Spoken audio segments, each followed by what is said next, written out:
যুদ্ধবিরতিতে লেবাননে বাঁধভাঙা উল্লাস হলেও গাজা নিয়ে ভাবার যেন কেউ নেই। ইসরায়েল ও হিজবুল্লার মধ্যে দীর্ঘ 14 মাসের সংঘাতের পর বহুল প্রতীক্ষিত যুদ্ধবিরতি শুরু হয়েছে। লেবাননের সাধারণ মানুষ নিজেদের বিজয় উদযাপন করতে শুরু করেছেন। মধ্যপ্রাচ্যে দীর্ঘদিন ধরে চলমান সংঘাত এবার একটি গুরুত্বপূর্ণ সন্ধিক্ষণে এসে দাঁড়িয়েছে।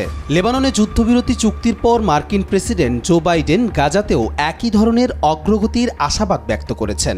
তবে বিশ্লেষকরা মনে করেন গাজায় যুদ্ধবিরতির পথ এখনও অত্যন্ত জটিল। ইসরায়েলি প্রধানমন্ত্রী বেনিয়ামিন নেতানিয়াহুর কঠোর অবস্থান ও হামাসের জিম্মি কৌশল এই প্রক্রিয়াকে আরও কঠিন করে তুলেছে। গাজার পরিস্থিতি মোকাবেলায় নেতানিয়াহুর সরকার অভ্যন্তরীণ ও আন্তর্জাতিক চাপের মধ্যে রয়েছে।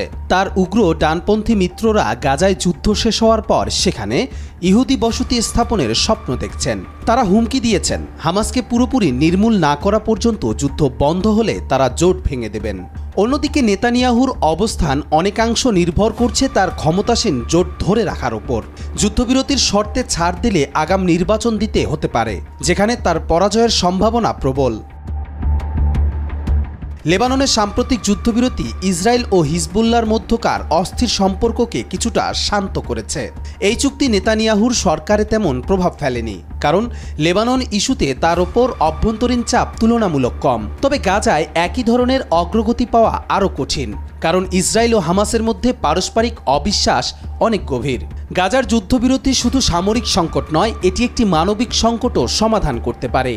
ইসরায়েলের পাল্টা হামলায় গাজায় ইতিমধ্যে 43,000-এরও বেশি মানুষ নিহত হয়েছেন এবং 1 লাখেরও বেশি মানুষ আহত হয়েছেন।